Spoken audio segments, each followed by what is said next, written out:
Hey guys, Mike Mackerlin with another episode of Workout 101 on workouttrainer.com right here at the workouttrainer.com home gym.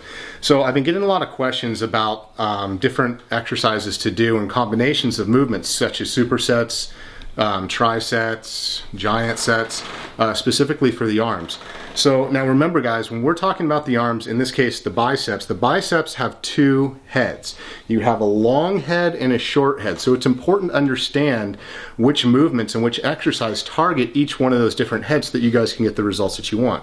So today we're going to be taking, every gym that you have usually has a cable crossover machine, okay, or an apparatus where you have both a high and a low cable pulley. This is a very basic setup, and even I have just a high and low cable pulley. So if you don't have this machine or access to it, well, then you're gonna have to figure something else out, which you can watch, you know, any of the other 1,000 videos that we have on the site. So anyway, so today we're gonna be talking specifically about a standing low cable curl as well as a standing high cable curl. But I want you to understand the differences are specific into the position of the arm, okay? So first things first, let's go ahead and just walk you through the superset. We're gonna start with the low cable pulley system. Now what we want to do is we want to step ahead of where the pulleys are, and the reason why is because we want to have these cables to be positioned behind our body so that when we curl we're having constant tension applied to the muscle. So what happens is when we're in this position, we want to go ahead and actually turn our palms in just slightly, okay? We don't want them out like here to where we're curling up. We don't want to do that. We want our palms facing down to where we're curling in towards our pecs, and that is key, okay? So we want our elbows to be flared out a little bit, and we want the position of the movement in the hands to come right up underneath where the pecs are, okay? So our arms are extended behind us. Do not come up here and move the upper arm. Don't move this upper arm. Keep that upper arm, that elbow should be pointed right back at the cable. So as I curl up here, that elbow is pointed right back at the cable. Don't move that elbow forward, okay? So as we're curling here, we're gonna do however many reps are listed in the program, both arms curling up immediately. As soon as we get finished with that, now we're going into a high cable bicep curl with both arms. Now this time, if you notice, my elbows are flared out a little bit, and now we're doing standing high cable curl with our elbows out.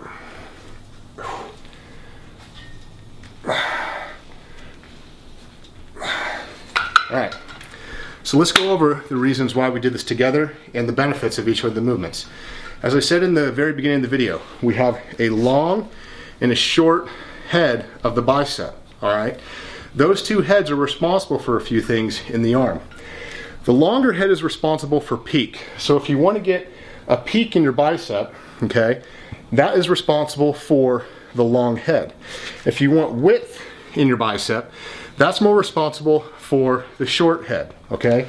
So what do we do to emphasize each one of those different parts? Well, doing an exercise like this, a standing low cable curl, and the position of our hands with our elbows flared out and curling in. First of all, having the cable behind us puts an emphasis on the long head. Then, when we actually bring our hands in close and we turn our elbows out, the position of our humors, just this changing in an angle, changes up which bicep, which part of the bicep we're working, okay? So by having our elbows flared out and curling in towards the center line of our pecs puts an emphasis on that longer head of the bicep, which gives us its peak. Then when you superset, standing high cable curl with both arms. Now, if we were positioned here, that changes things.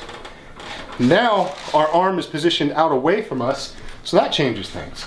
So that's the reason why we're doing this particular version with both arms, and we curl in. If we only had one cable pulley, then we just simply do it with one. Same thing on the low cable pulley. Because we have a nice private little facility here, now we don't have to worry about that. Now, because the position of our arms here, curling, standing facing forward, that puts more emphasis onto the shorter head of the biceps. So these are a great superset to do as a part of an overall workout program. Now, if you guys want a workout program that's a complete full program that has both the low cable curl, high cable curl done this way, together in a structure that's going to help you guys get the results that you want, make sure to log on to the site, workouttrainer.com. There's free workout programs there for anybody of any different lifestyle. If you guys have any questions about any of those programs or any of these videos or exercises, make sure to either ask me on Facebook or in the community section. Click on community. There's trainers. Click on trainers, find me, ask me a question, guys. I will get back to you. Until next time, this is Mike Mackerlin with another episode of Workout 101 on workouttrainer.com. Take care.